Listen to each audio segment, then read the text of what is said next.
Assalamualaikum. Banyaklah kes yang kita tengok yang dah banyak viral kes-kes yang terlibat dengan seorang pendakwah yang popular ni di kalangan netizen. Ada yang backup, ada yang jadi orang tengah, ada yang jadi tak nak buat tak reti je, ada yang jadi pembackup mangsa, ada yang backup pendakwah ni.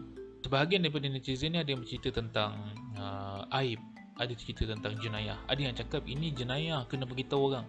Ini aib, kena beritahu, jangan beritahu kat orang, tutup. Dan ada satu benda yang kita terlupa, kebanyakan netizen terlupa cakap, sebenarnya ada faktor yang ketiga juga, iaitu tak pasti. Apa tu tak pasti? Tak pastilah benda yang kita tak tahu. Okey, ketiga-tiga ni definisi dia berbeza, tak sama pun. Memang kita dari segi perkataan pun kita tahu. Aku terangkan satu-satu. Jenayah tu apa? Jenayah tu adalah benda yang kau 100%, 100% kau tahu. Memang confirm itu adalah jenayah yang dibuat. Dan dia perlu disebarkan dalam keadaan yang sepatutnya. Sebab apa jenayah ni perlu diberitahu? Okay, sebagai contoh, ada seorang perogol, dah rogol sampai 20-30 orang nak dara.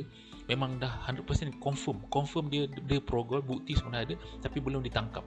Dan media masa dan orang-orang perlu sebarkan. Kerana apa? Atas faktor keselamatan. Kita kena tahu, oh kalau orang ni perogol, kita kena elak jumpa dia, kita kena bagi tahu dekat polis yang Mamat ni. So memang keperluan untuk sebarkan perkara tu. Itu bukan aib, itu atas faktor keselamatan. Cuba bayangkan kalau orang anggap itu adalah satu aib. Jangan bagi tahu orang tu jenayah merogol tu aib dia. Habis tu macam mana keselamatan perempuan-perempuan kat luar sana yang tak tahu dia siapa?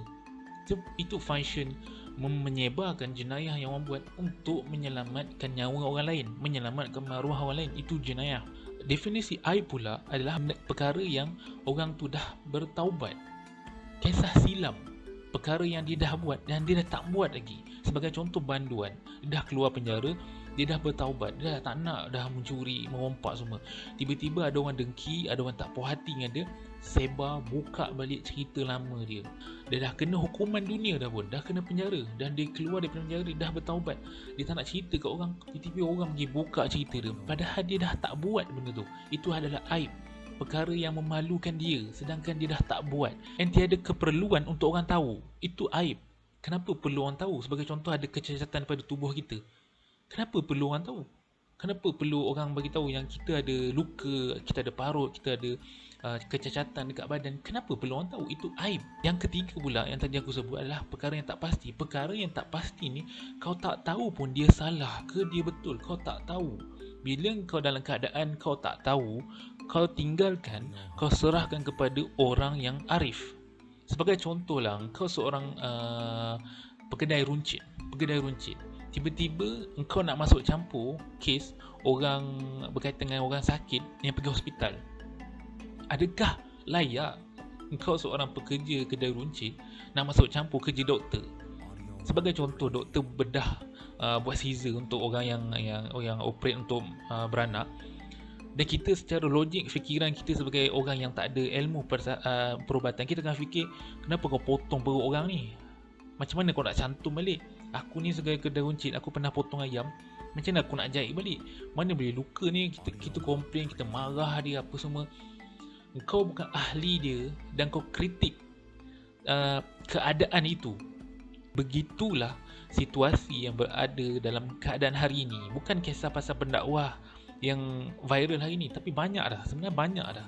Kenapa kita bukan ahli, hanya berdasarkan bukti, video atau gambar ataupun pengakuan daripada mangsa-mangsa, kita terus judge? Bukan aku cakap mangsa-mangsa tu penipu, tak.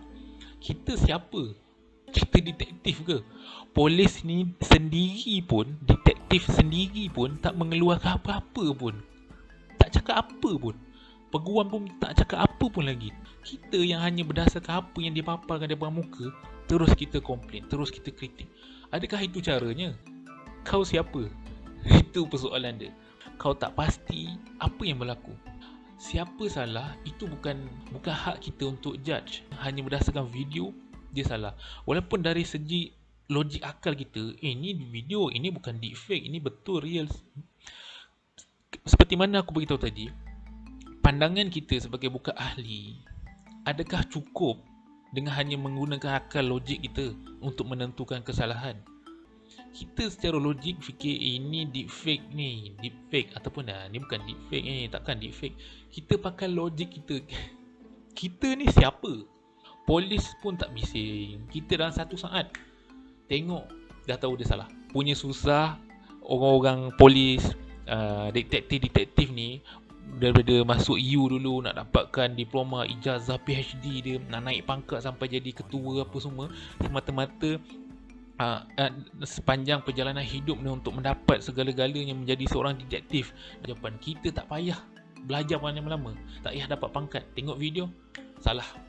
Walaupun kita dah rasa confirm 99% confirm ini bukti dia, ni dah tak boleh buat apa ni budak sekolah kau tunjuk pun inilah orangnya. Jangan tertipu dengan dunia sekarang. Jangan tertipu. Ingat satu benda je, satu perkara, ingat je. Benda yang tak pasti akan menimbulkan kekecauan. Percaya atau tak?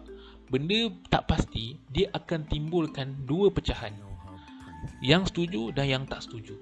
Sebab itu diajarkan kepada kita, tinggalkan benda yang tak pasti. Kenapa diajarkan kepada kita? Bila tak pasti, tinggalkan. Bagi pada ahli. Tapi bila benda tu 100% pasti, takkan ada orang yang tak setuju. Ataupun takkan ada benda yang sebaliknya. Contoh, kalau benda tu salah, 100% orang akan setuju benda tu salah. Kalau benda tu betul, 100% orang setuju benda tu betul. Kalau rasa mulut ni susah juga, aku nak bercakap tentang hal ni, cukup sekadar berkongsi bersama keluarga saja. And keluarga tu pula jangan keluarkan pendapat tu luar daripada rumah.